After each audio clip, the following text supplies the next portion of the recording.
estemos orando por los niños, porque no es un evento nada más de venir y tener un tiempo divertido, que claro que es divertido. Esto es por el corazón de ellos. Esto es para que pequeñitos y a través de ellos también sus familias vengan y conozcan a nuestro Dios, vengan y tengan un encuentro personal con Jesús. Para esto es, porque a esta generación tan atacada, esta generación que el enemigo busca destruir, que es la niñez y la familia, nosotros estamos haciendo esto para pararnos en la brecha a favor de ellos, porque amamos lo que Dios ama y Dios ama a los niños. Así que vamos a interceder.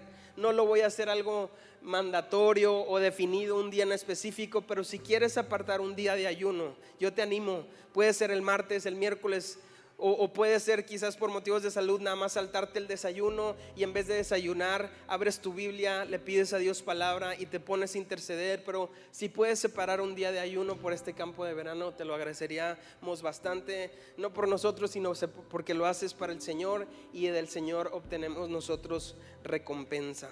No sé si hay algún anuncio de al final los servidores de campo de verano. Si tú estás sirviendo en algún taller como maestro, en alguna responsabilidad en el campo de verano, al final nos quedamos unos breves minutitos aquí al frente para que David y Gaby, el pastor, nos puedan dar algunas instrucciones, ¿verdad? También hoy se van a entregar camisetas. Si falta de liquidarlo, hay que liquidarlo. Y hoy al final vamos a poder recoger las camisetas del campo de verano. La tripulación, los que van a estar en la tripulación, se han apuntado a la tripulación. Hoy van a subir con Luis, porque Luis ya los va a empezar a capacitar, entrenar y sobre todo también bendecir, porque la tripu no nada más viene a servir, sino también viene a ser bendecida, porque más bendición es dar que recibir. Entonces toda la tripu, si pueden subir ahorita con Luis, ahí está. Va a levantar su mano Luis para que lo identifiquen y van a subir allá atrás. Entonces toda la tripu en este momento pueden salir junto con también los Alpha Kids. Gracias a Dios por los niños, los maestros. Entonces Gaby, van a subir arriba, ¿ok? Entonces ahí ve Luis dónde se acomoda. Ahí está la compu de Mariana. Tú traes la tuya. Bueno, muy bien. Todos los Alpha Kids van a pasar arriba, también van a poner una película.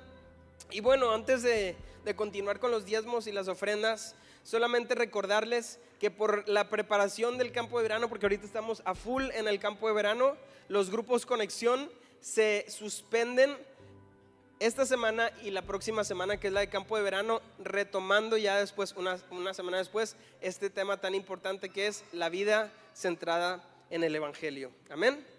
Muy bien, bueno, pues vamos a adorar a Dios a través de nuestros diezmos y nuestras ofrendas. Padre Santo, mientras oro, si quieres pasar, puedes pasar. Padre, gracias porque tú eres fiel.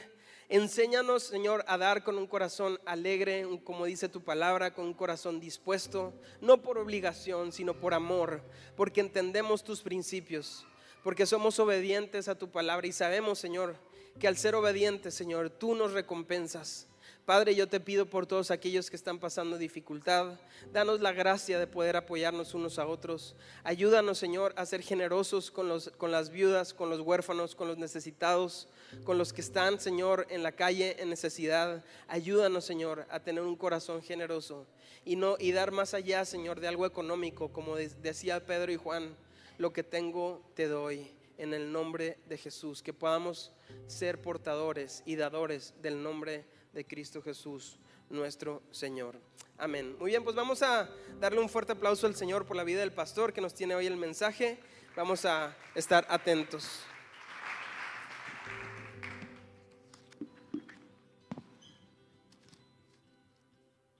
Qué hermosa alabanza tuvimos, ¿verdad? Que hay vida cuando alabamos al Señor, cuando el pueblo se junta a exaltar el nombre de Jesús. Y vamos a continuar con la serie del libro de los Hechos, ¿verdad? Del establecimiento de la primera iglesia, la cual se movió en el poder ¿de quién? Del Espíritu Santo, ¿verdad? Entonces tenemos mucho que aprender. Hemos estado siendo desafiados también. El libro de los Hechos nos permite también ver a nuestro interior, analizar nuestra vida cristiana y poder aprender de ese poder que operó, a pesar de muchas adversidades, operó en los discípulos, en todos aquellos que depositaron su confianza en Jesús. Y como contexto veíamos la vez pasada que se abre la puerta a los gentiles. Hasta el capítulo 8 se estaba predicando solamente a los judíos, y luego ya en el caso de Cornelio se abre la puerta a los gentiles, una gran noticia. Y veíamos cómo Cornelio, aunque fuera una persona piadosa, una persona que oraba a Dios siempre, una persona generosa, Cornelio tenía, y la gente que estaba ahí con él, tenían que nacer de nuevo por medio de la fe. Y entonces eso fue algo maravilloso para su vida, pero también veíamos que Pedro y todas esas personas judías que estaban en algún liderazgo también tenían que aprender. Nosotros tenemos que aprender de lo que Dios obra a través del poder del Espíritu Santo por la gracia de Dios. Y entonces veíamos que es importante saber que el Espíritu Santo es el que transforma la vida de las personas. Él es el que transforma de adentro hacia afuera la vida de cada uno de nosotros. Y también veíamos que los religiosos, a fin de cuentas, o los legalistas, a fin de cuentas, lograron entender, dice el versículo del capítulo, abre tu Biblia en el capítulo 11 del libro de los Hechos, y dice el 18, terminó el mensaje pasado con esto. Al oír esto, o sea, los que estaban reprochándole a Pedro, los que se enojaron porque Pedro había tenido relación con los gentiles, había entrado a la casa de los gentiles, pero también había comido con ellos. Y veíamos que cuando tú ya invitas a una persona o entras a la casa de una persona y comes con ellos, es señal de camaradería, de compañerismo. Y entonces eso no les gustó a los judíos de la circuncisión, ¿verdad? Y veíamos que el legalismo es un estorbo para el evangelio, ¿verdad? Que tenemos que conocer el propósito de Dios, el corazón de Dios. Veíamos cómo a Jesús se le criticó mucho porque comía con los pecadores, convivía ahí también en las comidas con las prostitutas, con los publicanos, y los religiosos criticaban a Jesús y decían, ¿cómo es que come con esas personas? Y Jesús les dijo, el que está sano no necesita médico, pero el que está enfermo sí lo necesita. Entonces vamos a ver cómo se enfoca este problema en la carne. No, todos no estamos exentos de traer un pequeño legalista o grande legalista dentro de nosotros.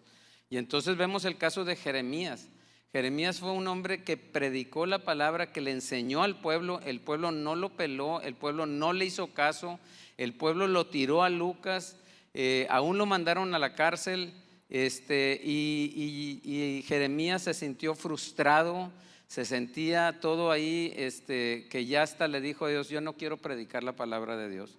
Pero fíjense cómo Dios se dirige aún al profeta Jeremías, y el pueblo no hacía caso. El pueblo necesitaba esa reprensión, pero él se dirige a Jeremías, que estaba ahí entrando en una depresión, y le dice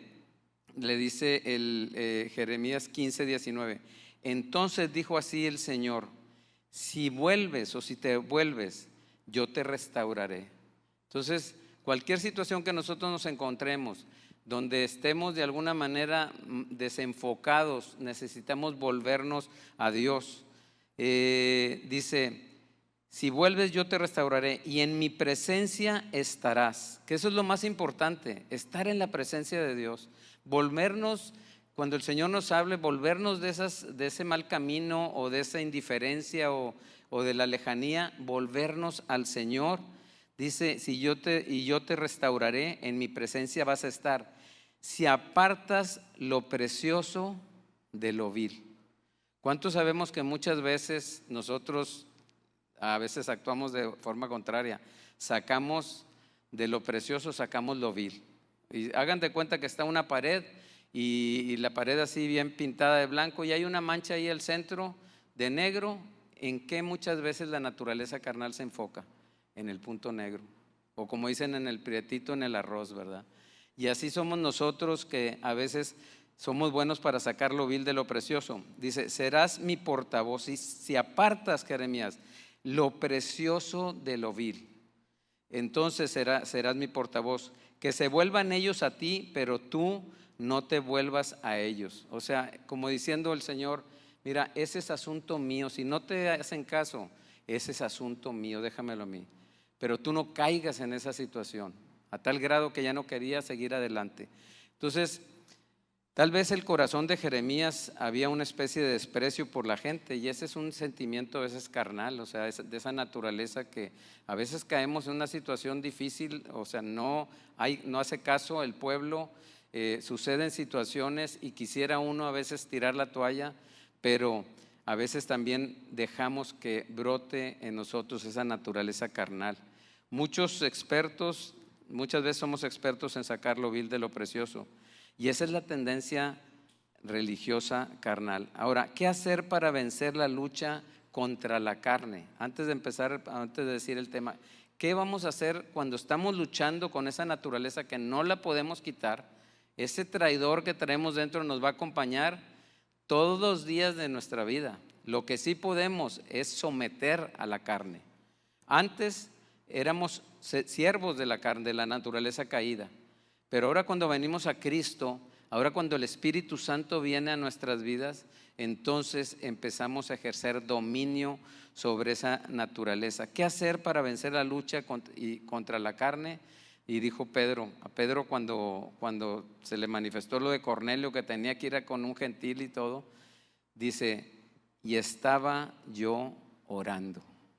Si nosotros, como decíamos la vez pasada, formamos un hábito de oración, un hábito de acercarnos a Dios, un hábito de relacionarnos con Dios, entonces es la manera, yo diría la única manera de poder vencer la naturaleza carnal. Y le he titulado este mensaje, que va a ser de Hechos 11, del 19 al 30, la gracia de Dios, la gracia de Dios. Y vamos a empezar a leer el versículo 19, dice así, ahora bien, los que habían sido esparcidos a causa de la persecución que sobrevino después de la muerte de Esteban, llegaron hasta Fenicia y Chipre y Antioquía, no hablando la palabra a nadie, sino solo a los judíos. Y vemos aquí que la misión cristiana se empezó a extender. Antes era puro Jerusalén, toda la gente tenía que ir a Jerusalén. El evangelio estaba privado para los gentiles. De hecho, había pugna entre los judíos religiosos y los gentiles, pero Dios le mostró que a ninguna persona llamemos común o inmunda. Y eso lo aprendió Pedro, ¿verdad? Con la visión ahí que tuvo de ese lienzo que bajó y que le dijo, mata y come. Y entonces vemos cómo Antioquía ya, está retirado de Jerusalén, es como unos 500 kilómetros, entonces, y más en aquel tiempo que no había transportes rápidos, entonces estaba retirado ese lugar y vemos que era una ciudad principalmente gentil, Antioquía, y pronto la vamos a ver convertida aquí en el libro de Hechos como la capital misionera que se estableció ahí, como la ciudad más importante para difundir las misiones. Y luego dice, ¿por qué le hablaba solo a los judíos? Tal vez porque no sabían todavía, no sé por qué no nada más le hablaban a los judíos, pero vinieron otras personas que entonces les empezaron a hablar a los gentiles, y de ahí se abrió más grande la puerta y empezó a establecerse Antioquía como el centro misionero más importante. Dice el versículo 20, dice, pero había algunos de ellos hombres de Chipre y de Cirene, los cuales al llegar a Antioquía hablaban también a los griegos, podemos considerar también a los gentiles, predicando el evangelio del Señor Jesús. Entonces, otras personas empezaron a abrir esa predicación a los gentiles, y como resultado, decíamos ahorita, Antioquía se convirtió en el centro, la capital misionera para los gentiles. Fue la iglesia de Antioquía que encomendó al apóstol Pablo a sus 3 viajes misioneros. Cada viaje misionero, Pablo hizo 3 viajes importantes, el misionero de los más grandes que hemos conocido, y la iglesia que lo encomendó fue la iglesia en Antioquía, ¿verdad? Ya no en Jerusalén, sino ahora se va extendiendo el evangelio, como le dijo, como empezamos esta serie del libro de los Hechos, y me serán testigos cuando haya venido el Espíritu Santo, me van a ser testigos en Jerusalén y luego en Judea y Samaria, y aquí se abrió hasta los confines de la tierra. Entonces, ¿qué era lo que hablaba estas personas de Chipre, de Fenicia, de Chipre? Predicaban el evangelio del Señor Jesucristo. Y es bien importante, iglesia, que nosotros nos centremos en el evangelio, en las buenas noticias, en la obra de Cristo para salvación, el evangelio de nuestro Señor Jesucristo. Predicaban el evangelio, no enseñaban de las leyes religiosas judías, no enseñaban de la circuncisión, se enfocaban en el evangelio, en la obra redentora de nuestro Señor Jesucristo. Era lo que predicaban. Dice Gálatas 1, 6, 7, dijo Pablo: estoy maravillado de que tan pronto ustedes hayan abandonado a aquel que los llamó por la gracia de Cristo para seguir un evangelio diferente. O sea, Pablo se asombró, iban viviendo la vida cristiana, estaban empezando bien, y hubo algo que los sacó, hubo algo que los distrajo, y se maravilló el apóstol Pablo. ¿Y qué les pasó? Si ustedes iban caminando bien y tan pronto ustedes han abandonado, cuando uno abandona el evangelio, cuando uno se deja envolver por otro evangelio, que nada más hay un evangelio, entonces corremos el riesgo de abandonar a Jesús para seguir un evangelio diferente. Versículo 7, que en realidad no es otro evangelio, sino que hay algunos que lo perturban a ustedes y quieren pervertir el evangelio de Cristo. Y este es el judaísmo. O sea, ahorita en la actualidad, personas, testimonios de iglesias que empezaron bien y de repente se judaizaron y se enfocaron en el judaísmo y en cumplir las fiestas y en cumplir esto y cumplir lo otro, y eso perturba, distrae tu atención a lo que nos debemos de centrar. Una persona hace tiempo me trajo un libro que decía el evangelio de la segunda venida de Cristo, y platicando yo con la persona le dije: es que no hay otro evangelio, es el evangelio de nuestro Señor Jesucristo. Y estos hasta libritos y todo, el evangelio de la segunda venida, esa iglesia o ese conjunto de iglesias hablan exclusivamente del libro de Apocalipsis, de la segunda venida de Cristo.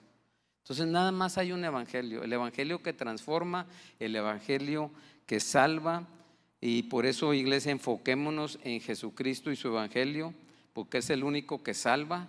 El evangelio de Jesucristo es el único que transforma, y el evangelio de Jesucristo es el único que te da libertad. No hay otro evangelio. Ahora que empezamos la vida centrada en el evangelio, esta nueva serie que tuvimos, la lección 1, me gustó lo que decía ahí. Dice: el evangelio no es solo la puerta que salva. Muchas veces nosotros nos quedamos, recibimos a Cristo, entramos por la puerta a la salvación, y ahí nos quedamos, y muchas veces ahí nos quedamos atorados, pero esa puerta tiene un camino que nosotros debemos de caminar, todos los días. No solamente quedarnos con la salvación, sino el camino que transforma la vida de cada uno de nosotros. ¿Cuántos necesitan ser transformados, o crees que ya eres inmune y no necesitas ser transformado? Yo creo que todos nosotros, ¿verdad? Entonces vemos cómo, gracias a Dios, porque Jesucristo es el camino que transforma las vidas. Versículo 21 dice: la mano del Señor estaba con ellos, y gran número que creyó se convirtió al Señor. ¿Cuál es el resultado de predicar el evangelio? Porque muchas veces decíamos, a veces sacamos una lista de una persona que recibe a Cristo, de una persona que se entusiasma con Él, de una persona que empieza a caminar y ya al día siguiente estamos sacándole ahí el librito de lo que debe de hacer y lo que no debe de hacer. Como aquella persona que les comenté la vez pasada, de que pues ella le compartió una prima, fue a la iglesia, se sintió bien, algo pasó en ella, pero al día siguiente la prima se sube al carro de la que le compartió y estaba oyendo un CD de Juan Gabriel. Y entonces la prima le dice, oye, no, quítalo, eso es del diablo. Y dijo, ¿sabes qué? Y a mí ya no, eso ya no me gustó. Entonces, ¿qué importa? O sea, lo importante es que reciban la palabra de Dios, que reciban el evangelio que transforma. Entonces, ¿cuál es el resultado de predicar el evangelio? Primeramente, la mano del Señor estaba con ellos. No solamente los ojos, no solamente los oídos del Señor, sino la mano que acciona, que transforma. Ese accionar por amor de Dios por cada uno de nosotros es el que provoca los cambios, ¿verdad? Porque Él podría escuchar las necesidades, podría ver en nuestra vida, pero dice, la mano del Señor estaba con ellos.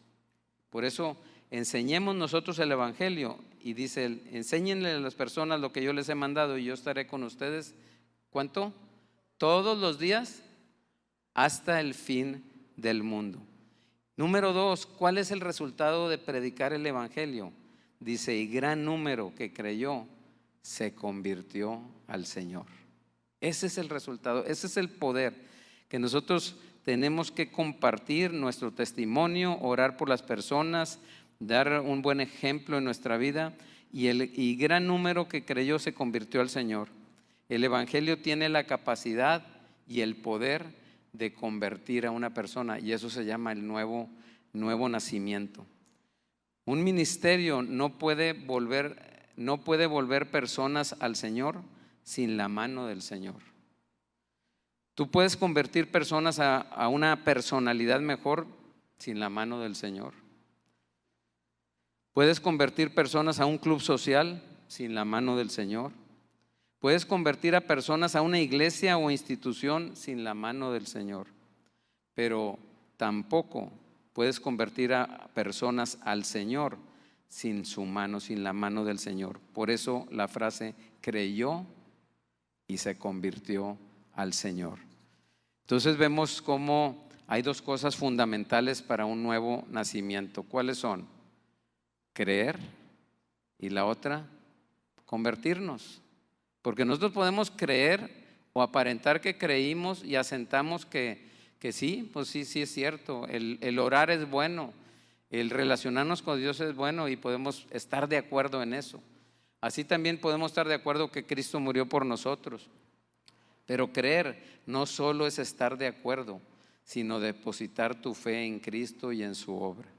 No solamente decir sí estoy de acuerdo con eso, sino depositar tu vida, tu fe en el Señor. Por eso es importante el orden. Pero bueno, creer es depositar esa fe. Convertirse, epistrefo, que es la palabra en griego, es voltear algo, como cuando, bueno, acá los hombres, y mi esposa siempre dice, oye, voltea los calcetines, o sea, como las calcetas del deporte, voltéalas al lado correcto y ya si quieres échalas a la ropa sucia, pero volteamos eso es epistrefo, eso es convertirse, es hacer que algo cambie. Es una acción que cada uno de nosotros tenemos que hacer de 180 grados, ¿verdad? La otra vez a mí me pasó porque yo lo había oído, dijo, estábamos compartiendo el de convertirse, y te debes de convertir en 360 grados, ¿sí? Y sigues igual, pero son 180 grados, es un cambio de rumbo, es un cambio de dirección, y por eso es importante el orden. Nadie puede convertirse sin haber creído. Por eso al que cree todo le es posible. Dice Romanos 1, porque no me avergüenzo del evangelio, pues es el poder de Dios para la salvación de todo aquel que cree. La fe es importante porque ¿por qué alguien habría de avergonzarse del evangelio? Dice, yo no me avergüenzo, decía Pablo. Y me pregunto yo, ¿y por qué alguien se podría avergonzar del evangelio? Y empiezas a analizar, oye, pues ¿cuál es el evangelio? Pues la vida de Jesús, un carpintero que está sentenciado a la cruz, que va, muere, es sepultado y resucita y luego asciende. O sea, para muchos es locura, para muchos es una historia difícil de creer, pero Pablo conocía el poder transformador que cambia vidas para todos aquellos que oyen con fe. Pero la fe no es la causa de la salvación, es el medio. La salvación es por la gracia de Dios, ¿verdad? Por eso es importante creer, porque esto detona la gracia salvadora de Cristo. Y es por eso que nosotros predicamos el evangelio y no métodos de comportamiento. Esto sí puedes hacer, esto no puedes hacer. Y eso nos ha pasado a muchos. Y esto es un llamado para que, porque entonces nos convertimos en legalistas, en religiosos, en lo que sí puedes hacer, en lo que no, y estamos haciendo la obra ¿de quién? Del Espíritu Santo. El Espíritu Santo es el que transforma las vidas. Nosotros somos un medio de predicar el evangelio, de mostrar el amor, la misericordia. Y entonces bueno, vamos a leer el versículo 22. Fíjense la gran diferencia de recibir la noticia y no de recibir un chisme, como pasó en la primera parte del domingo pasado. ¿Qué pasó? Que se dieron cuenta que los gentiles habían recibido la palabra de Dios, pero estaban esperando, y ese fue un chisme. O sea, decíamos que el chisme corre más rápido que la velocidad de la luz. Cuando Pedro apenas iba subiendo a Jerusalén, ya lo estaban esperando para reprocharle, porque había entrado y había tenido comunión con los gentiles. Entonces tuvieron esa actitud carnal los de la circuncisión.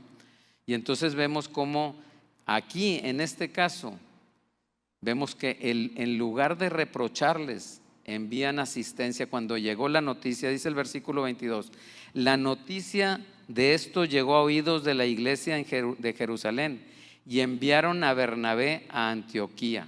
Entonces vemos aquí que en lugar de reprocharles aquí, reciben la noticia e inmediatamente, yo creo que no pudieron enviar a una persona más atinada que a Bernabé. Y a Bernabé lo vamos a venir conociendo, es una persona importante, es una persona entregada. O sea, las cualidades de Bernabé eran obvias.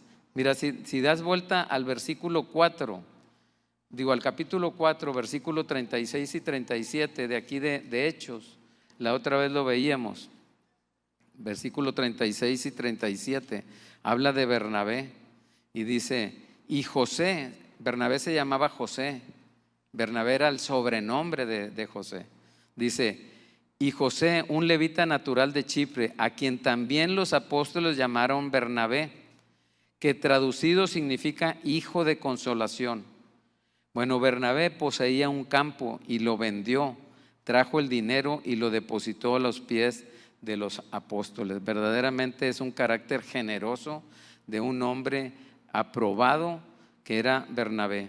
Por eso inmediatamente, Antioquía se están convirtiendo, muchas personas están creyendo en Jesucristo, las vidas están siendo transformadas, y en lugar de reprochar, qué cambio de diferencia de actitud, ¿verdad? Mandaron a Bernabé.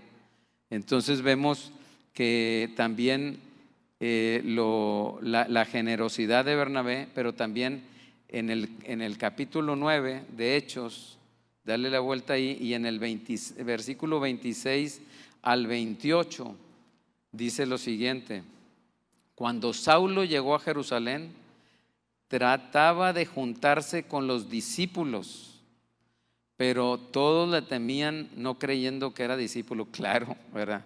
Yo creo que todos nosotros le hubiéramos tenido miedo y le sacáramos la vuelta, ¿verdad? Porque era alguien que odiaba a Jesús, era alguien que perseguía a la iglesia, era alguien que consentía en la muerte de algunos discípulos. O sea, ese era Saulo, pero por la gracia de Dios fue tocado Dice el que cayó a tierra y oyó la voz de Jesús y le dijo: ¿por qué me estás persiguiendo a mí?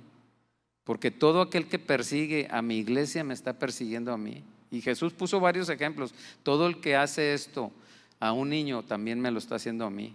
Entonces vemos esa identificación, y fíjense lo que dice, versículo 27, dice: pero Bernabé lo tomó y lo presentó a los apóstoles. Le dijo: Saulo, ven.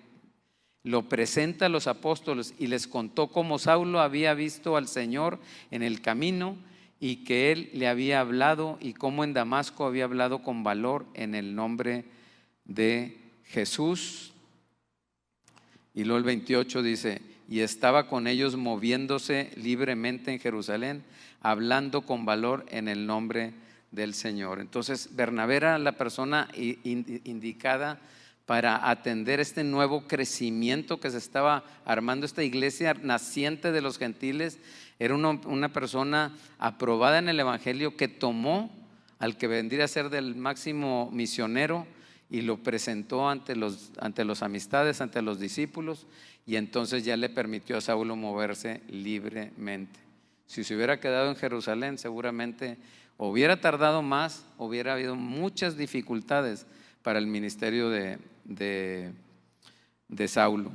Versículo 23 del 11:23 dice así: el cual, o sea, Bernabé, cuando vino y vio la gracia de Dios, se regocijó y animaba a todos para que con corazón firme permanecieran fieles al Señor.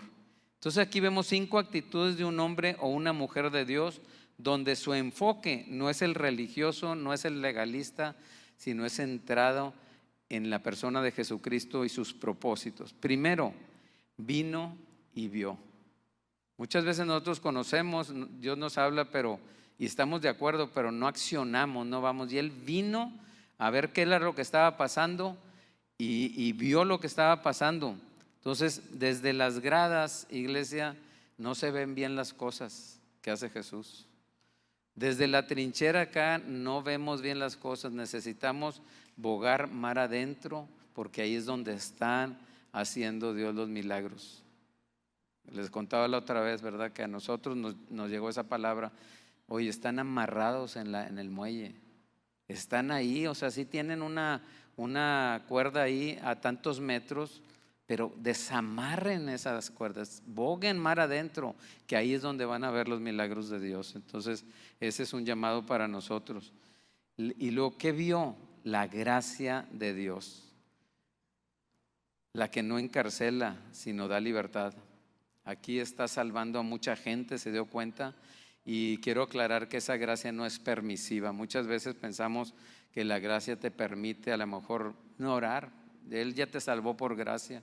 A lo mejor no congregarte, pues ya eres salvo por gracia, pero no es permisiva. O sea, la gracia es la manifestación de Dios que transforma nuestras vidas, pero nosotros necesitamos llevar esa fe a la acción. Y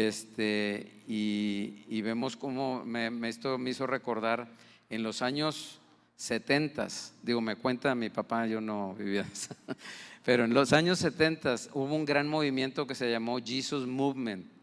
Y un gran movimiento era la época de los hippies, donde estaban ahí en los parques y ya se han de imaginar ahí la libertad que ellos tenían.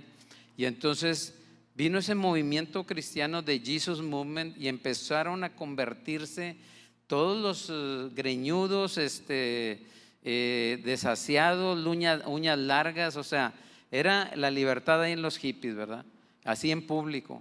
Y entonces se empezaron a convertir los hippies y mucha gente, y entonces empezaron a llegar a las iglesias cristianas en Nueva York, en San Francisco, todo empezaron a llegar. Y hubo una iglesia en lo particular donde llegaron ahí unos cuantos hippies, y entonces los ancianos ahí de la iglesia fueron con el pastor, le dijo: oiga, ¿qué vamos a hacer con estos? O sea, vienen de esta manera, están desasiados, traen uñas largas, están manchando la alfombra, ¿qué vamos a hacer, pastor? Y el pastor le dijo: oye, entonces si el problema es la alfombra, pues habrá que quitar la alfombra, ¿no? Y eso es una gran enseñanza para nosotros. Las puertas de la iglesia están precisamente para los pecadores, del cual el apóstol Pablo dijo, yo soy el primero. Entonces, esto es una enseñanza para nosotros para no desviarnos de una manera superficial de lo que vemos, sino enfocarnos en el corazón de Cristo. Dice Dios que Él no retarda su promesa como algunos dicen o tienen por costumbre opinar. Es que se está tardando mucho. Él está esperando a que todos se salven, que todos lleguen al arrepentimiento y se salven. Entonces, por eso hay una gran diferencia entre la visión carnal y la visión de la gracia de Dios. Número 3, la actitud de un hombre o una mujer de Dios, donde su enfoque no es el religioso. Se regocijó, Bernabé se regocijó. ¿Qué fue lo que produjo ese regocijo? Era una persona que entendía el propósito de Dios. Dice Hebreos 12:2, puestos los ojos en Jesús, el autor y el consumador de la fe, quien por el gozo puesto, ¿dónde? Delante de él. Dice, por el gozo puesto delante de él, soportó la cruz, despreciando la vergüenza, y se ha sentado a la diestra del trono de Dios. Lo que nos debe guiar como Jesús, consideren a Jesús que por el gozo, o sea, Él sufrió la cruz, Él sufrió el maltrato, el menosprecio, todo, pero Él tenía un gozo puesto del resultado final.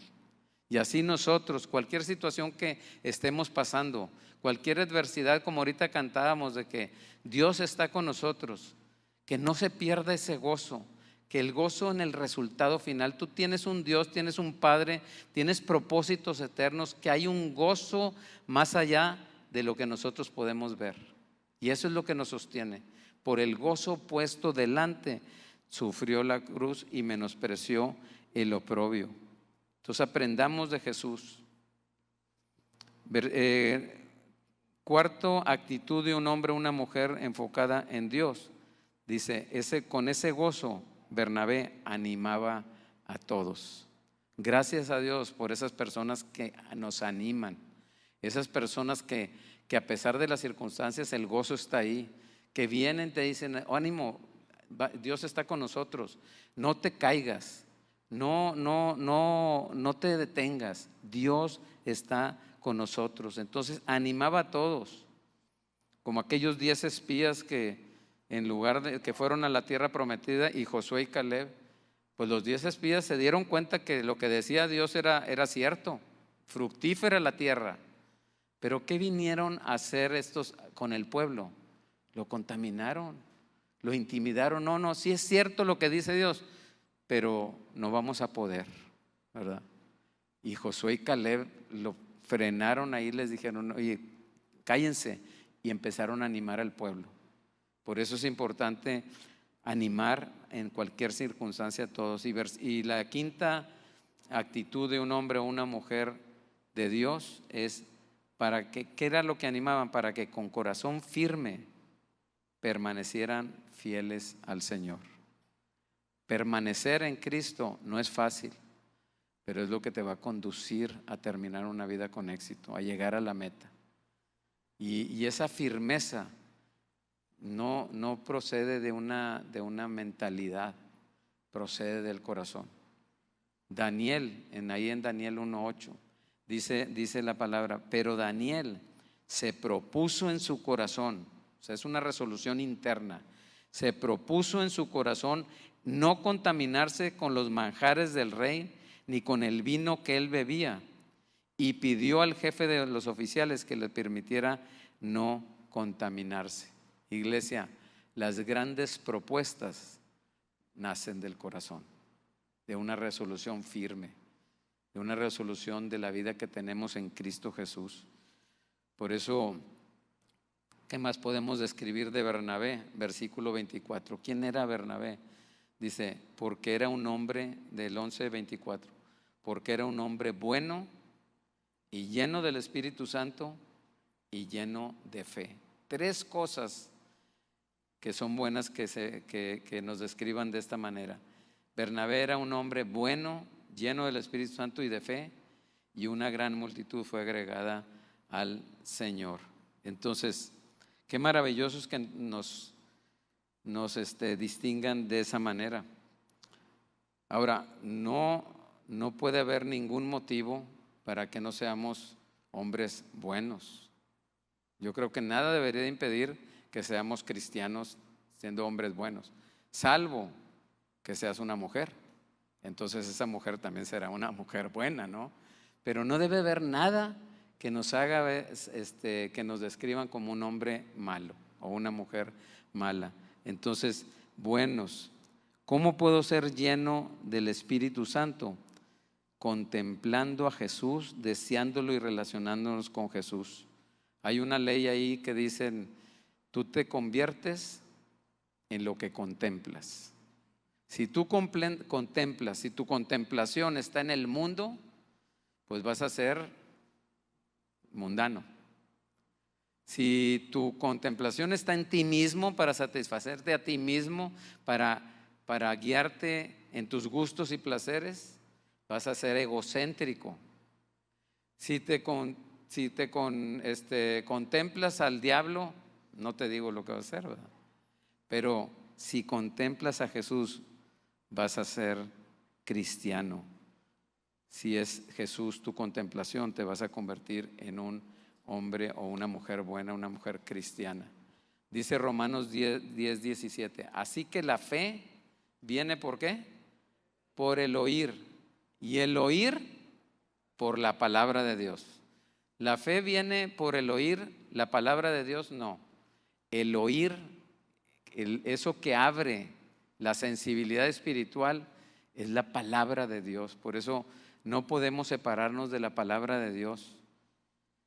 Si tu deleite no está en la palabra de Dios, y este es un llamado para mí, para cada uno, si tu deleite no está en la palabra de Dios, tú o yo tenemos un serio problema con la fe y por lo tanto tenemos un problema con Dios.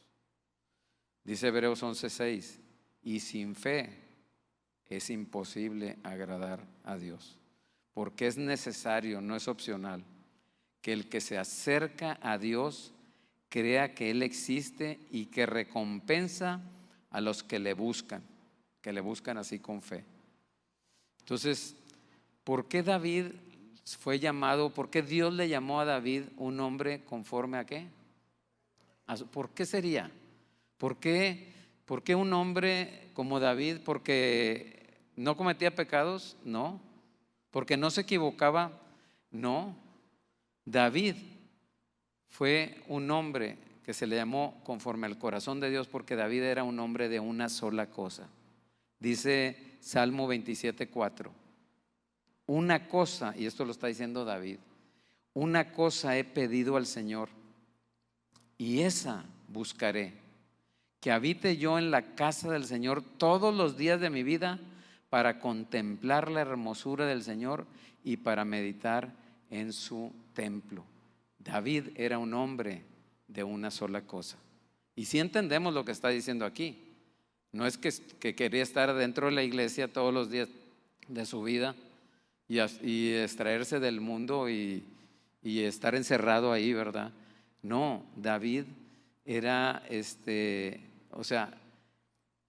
David quería tener, su deseo era vivir en una relación estrecha y continua con el Señor. Ese era su corazón. Por eso cuando se equivocaba, le podía tanto, a tal grado una vez que dijo, no apartes de mí tu Santo Espíritu. Se sintió vacío, se sintió sin esa presencia que ya había experimentado él.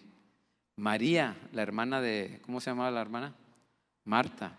María era una mujer de una sola cosa.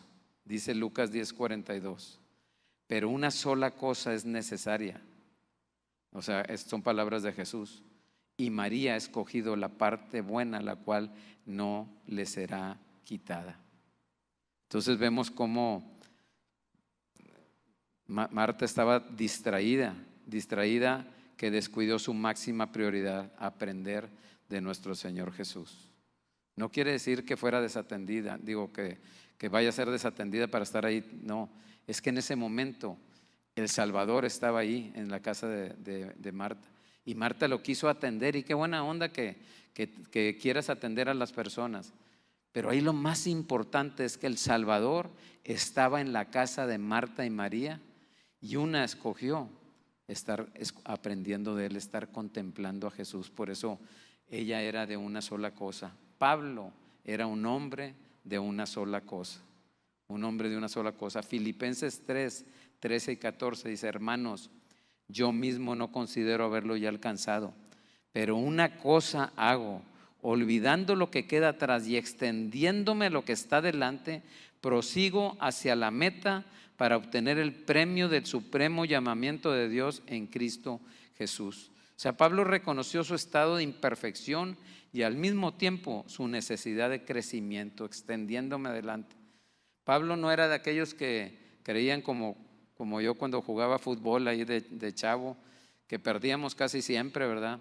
Y llegabas a tu casa y ¿cómo te fue, mijito? Pues lo importante es competir, ¿verdad? Y Pablo no pensaba así, que lo importante era competir. Pablo pensaba, lo importante es alcanzar el premio, eso es lo importante. Claro, como nos habían goleado, pues entonces decías, no, lo importante es que hice ejercicio y le buscamos ahí, pero no, lo importante es ganar el premio, obtener el premio del supremo llamamiento. No nos quedemos en la carrera a la mitad, no nos detengamos, iglesia, quitemos, si nuestro problema es la tibieza, oremos al Señor: Señor, no quiero ser tibia, no quiero ser tibio, no quiero continuar mi vida así. Yo sé que tú tienes promesas, yo sé que tú tienes premios, yo sé que tú eres mi vida misma. Entonces ven, ayúdame que yo no puedo. Abrirle el corazón al Señor. Por eso Bernabé vendría a ser el pastor de la iglesia de Antioquía. Exhortaba por medio de la predicación y la enseñanza, y la iglesia creció. Y al crecer la iglesia, ¿qué creen que se dio cuenta Bernabé cuando empezó a crecer la iglesia? Necesito otro pastor, necesito alguien que me ayude. ¿En quién creen que pensó Bernabé? En Saulo, en Pablo. Dice el versículo 25: Bernabé salió rumbo a Tarso para buscar a Saulo. O sea, no pudo haber buscado otra persona tan importante, tan fiel, con un testimonio tan grande, que por eso corrió y fue por Pablo. O sea, ¿por qué lo buscó? Porque la mayoría de la iglesia en Antioquía eran gentiles, o sea, no judíos. ¿Y quién mejor buscar a aquel que se le dio la encomienda por Jesús? En Hechos 9:15 dice: pero el Señor le dijo no me acuerdo quién era la persona, dijo, ¿a quién? Ananías. No, se me hace que no. Pero bueno, le dijo, porque el Señor le dijo: ve, porque Él es mi instrumento escogido para llevar mi nombre en presencia de los gentiles, de los reyes y de los israelitas. Bernabé era una persona sabia, una persona entrada. Si era Ananías, perdón. Ok, entonces él no quería ir con Saulo, sabía todas las cosas que él le había hecho. Dijo, no, él es un instrumento escogido.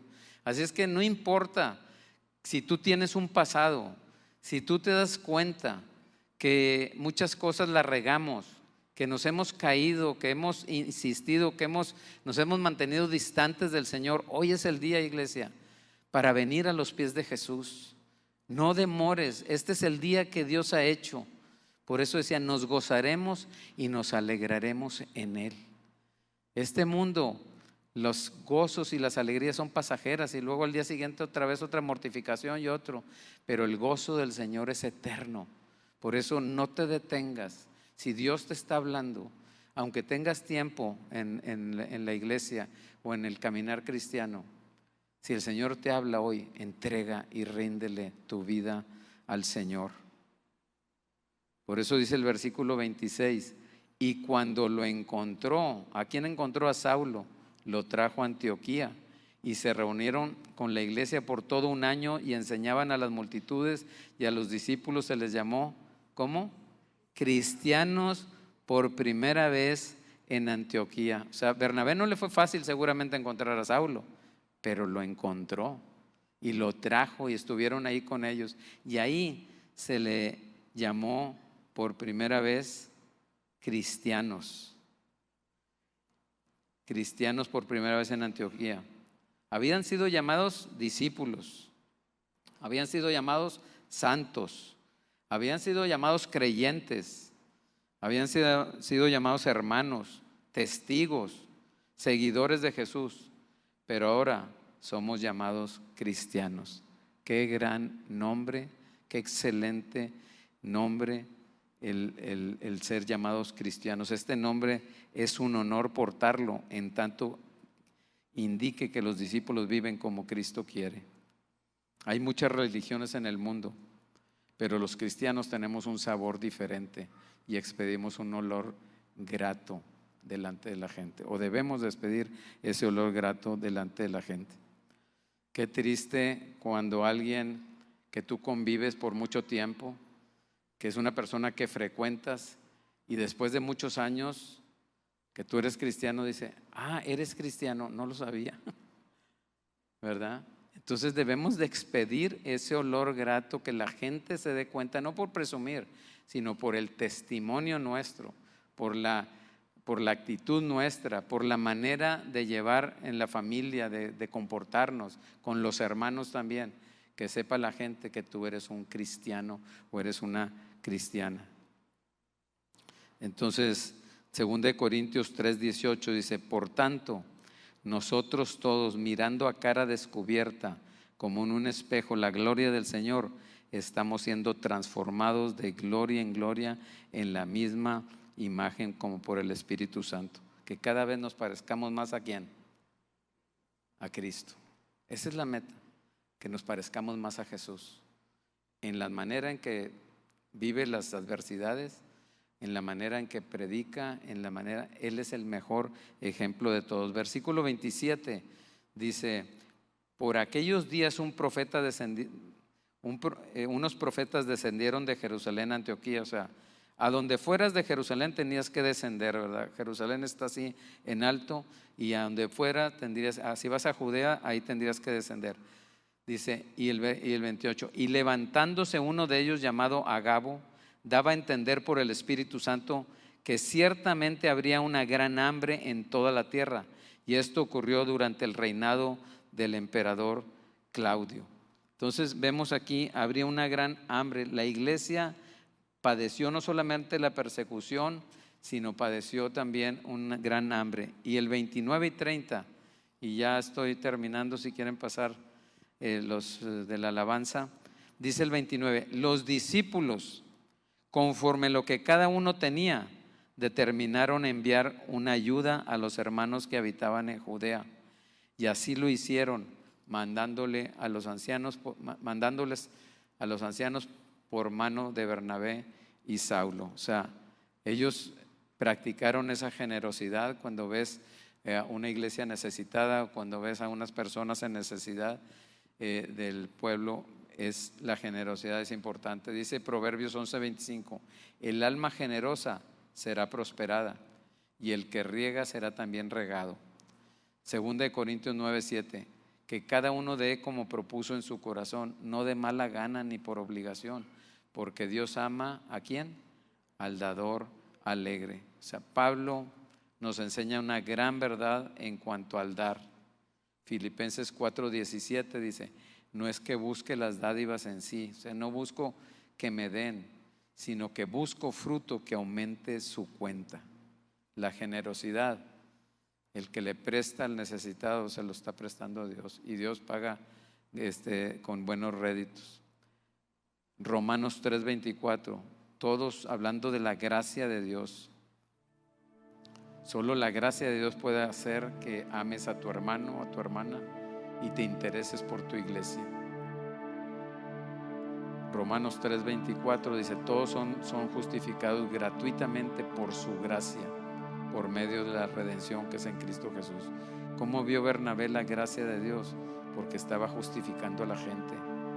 La gente estaba siendo salvada. Hechos 13:43, cuando les pidieron a algunos judíos ahí que le rogaba que Pablo y Bernabé les siguiera hablando el evangelio, la palabra de Dios. Muchas veces nosotros como que ya no queremos tanto, ¿verdad? Pero ellos le rogaban, al ver esa gracia de Dios, le rogaban: háblame más de Jesús. Y fíjense lo que les habló Pablo y Bernabé. Terminada la reunión de la sinagoga, muchos de los judíos y los prosélitos, temerosos de Dios, siguieron a Pablo y a Bernabé, los siguieron, quienes hablándoles les instaban a perseverar en la gracia de Dios. Así es que termino con esto, iglesia. Nosotros podemos venir a la iglesia, podemos dejar nuestras ofrendas y diezmos, y todo esto es bueno, pero si lo que me motiva a hacer esto es por una buena moral o por un sentido de culpa, si no lo hago me va de esta manera, por una regla social, necesitamos examinar nuestras motivaciones, que sea por la gracia de Dios, que sea por gratitud de lo que Dios ha hecho. Entonces le voy a pedir que nos pongamos de pie. Vamos a orar para que Dios nos permita ver lo que Bernabé vio. Bernabé vio la gracia de Dios, la gracia que estaba salvando, la gracia que estaba consolando, la gracia que estaba abrazando. Y por eso hoy, si quieres, cierra tus ojos. Y hoy te digo, te invito, ríndele tu vida a Cristo. Cristo no es una religión, Cristo es una persona, es el Hijo de Dios. Y es por eso que te animo, ríndele tu vida a Jesús. Nadie te ama más que Jesús. El regreso de Jesús, iglesia, está más cerca. Las señales están dando. Por eso es importante dejar la tibieza y dejarle al Señor, entregarle nuestra vida a Él, que gobierne nuestras vidas. Señor, te damos gracias, Padre. Gracias por lo que tú has hecho. Gracias por tu preciosa palabra. Gracias, Señor, porque tú eres bueno y porque a ti te gusta y a ti te place recordarnos las cosas siempre, lo importante. Porque tú no quieres que nadie se pierda, que nadie viva una vida hueca y vacía, que nadie viva en desesperanza, Señor, que nadie viva engañado por este mundo, ni aún engañado por nosotros mismos, por nuestra naturaleza. Señor, es tu gracia la que nos habilita para seguir adelante. Te damos gracias, Padre, porque esa gracia inmerecida a ti te plació dárnosla, lo que no merecíamos, la salvación que no merecíamos, que ni siquiera podíamos pagar por nuestros pecados. Fue por tu gracia, Señor. Fue por pura gracia. Y lo que sí merecíamos recibir por misericordia no lo recibimos, Padre. Y es por eso que te damos muchas gracias, Señor. Padre, oramos por este campo de verano. Mueve los corazones, Señor, en esta última semana. Que podamos hacerlo, Señor. Que cada cosa que hacemos para estos niños, si nos unimos en torno a ello, te lo estamos haciendo a ti, Señor. Permítenos, Señor, ver tu mano poderosa, tu gracia sobre cada uno de los niños, sobre cada uno de los adultos, sobre cada uno de aquellos, Señor, que estamos ahí reunidos caminando contigo, Padre. Por los que oramos, Señor, también por los propósitos. Gracias, Señor, te damos, te alabamos y te bendecimos en el nombre de Jesús. Vamos a darle un fuerte aplauso al Señor. Y nada más de recordarles que ahorita que nos despidamos, las personas que van a participar en el campo de verano, vamos a quedarnos nada más unos minutitos porque es importante. Esta es la última semana que tenemos. De veras ha faltado manos.